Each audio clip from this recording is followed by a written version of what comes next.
내원정형외과에서 병원을 운영하고 있는 박진영이고요.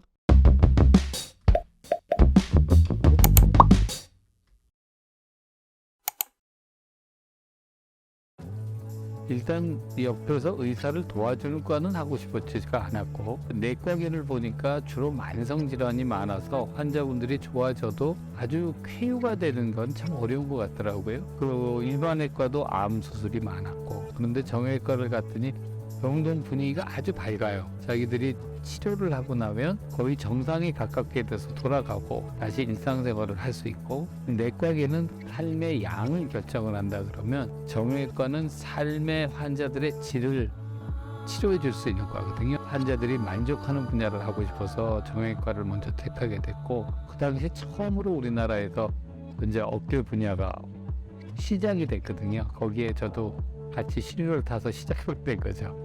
네.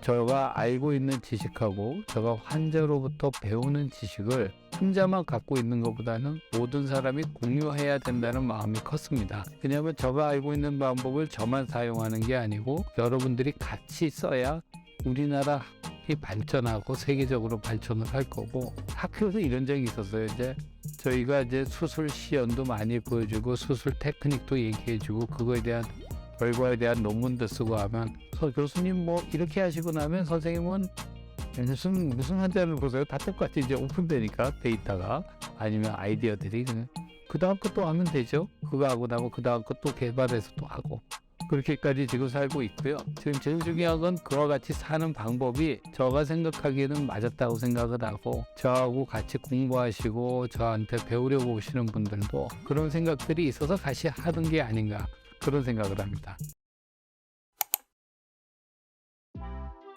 대한스포츠의학회는 저희가 약 한 4,000명의 회원들이 가지고 있고, 인증 전문이라고 해서 스포츠의학 전문 과정을 해서 스포츠의학계에서 전문적으로 일할 수 있는 전문의들을 한 750분을 갖고 있는 아주 큰 조직입니다. 의사만이 관여하는 게 아니고 트레이너들, 물리치료사, 학생 여러분들이 하고 있는 조직이고요. 저희들은 연수 강좌도 하고, 그 다음에 인증 스포츠의학 전문가들을 양성하는 역할도 하고 있고요. 각종 대회에 우리들이 스포츠 의학 전문의들을 같이 참여를 시켜서 우리나라 국가대표나 작은 모임의 스포츠 단체 선수들을 보호하고 다치지 않게 하는 것을 목적으로 하고 학문을 공유하는 그런 학회입니다.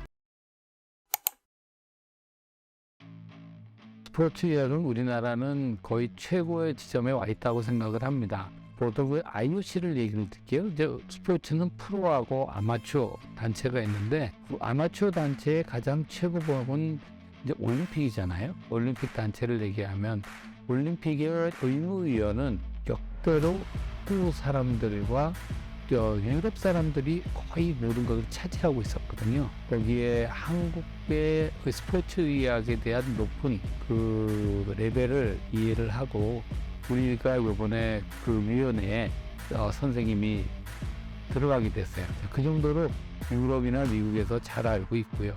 그 다음에 미국 같은 데에서 하는 프로가 미국인 유럽 쪽보다는 더 발전돼 있으니까, 거기 있는 선생님들이 우리들하고 같이 할 때는 서로 대화를 나누면서, 미국에 있는 선생님들이 우리 방법을 이용해서 수술하시는 경우도 많고, 우리가 그분들한테 또 배우는 것도 있고 하면서 다양한 의견을 교류할 정도로 하고 있고요. 그와 같은 것들이 이제 저희 생각에는 세계적으로 유럽이나 한국이나 미국 같은 큰 나라와 거의 어깨를 견주어서 크게 손색이 없다고 생각합니다.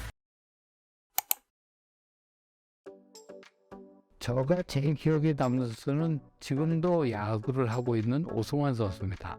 물론 올림픽에서 우리가 봤던 많은 선수들이 있었지만, 오승환 선수는 자기의 몸에 대한 관리를 너무도 열심히 하는 선수예요. 이제는 부록의 나이에 가까이 갔는데, 수술을 그동안 오승환 선수가 저한테 3번을 수술을 해줬는데요. 그 선수는 그때나 지금이나 선수가 손상을 받고 다치고 치료받는 것만이 중요한 게 아니고, 그 평소의 자세에서 좀 별명이 돌부처잖아요. 그러니까 돌부처 같이 자기의 해야 될 훈련을 이렇게 지금도 하고 있다는 거죠. 그래서 어떻게 생각하면 가장 기억에 남는다는 생각보다는 가장 제가 존경하는 선수라 그래야 되나요?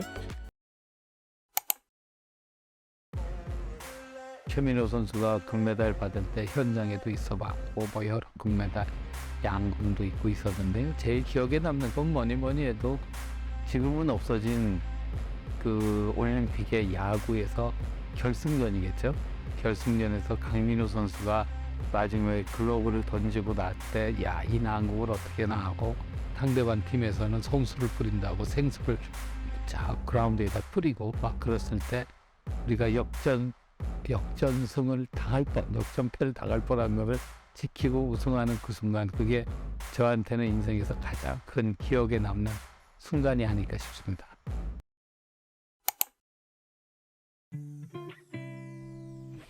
그게 참 명예의 조건에 대해서 얘기하려면 참 모든 분들이 어렵다고 생각할 거예요. 명예의 조건은 제일 중요한 건 환자에게 헌신하는 마음이 있어야지 된다고 생각을 해요.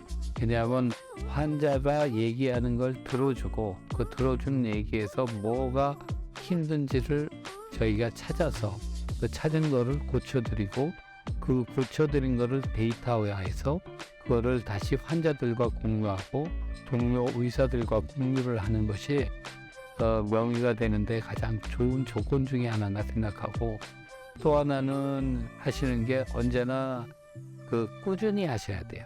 꾸준히 하시는 게 전 필요하다고 생각을 합니다. 다들 그러신 분들이 그 명의에 나오셨던 분들이 아닌가, 저가 아는 분들은 그렇게 생각을 합니다.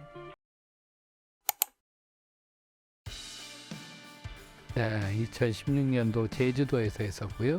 그때 70여 개국에서 지금 2천여 명 가까이 오셨었거든요. 그 당시에 우리나라 10대 컨벤션 중에 하나였습니다. 그렇게 많이 들어오셨고 대한견주환자학회에서 후원을 해줬습니다. 그래서 저희가 무사히 성대하게 마쳤습니다. 다음 목표는 우리 학회 사람들의 모두의 욕심일 거예요.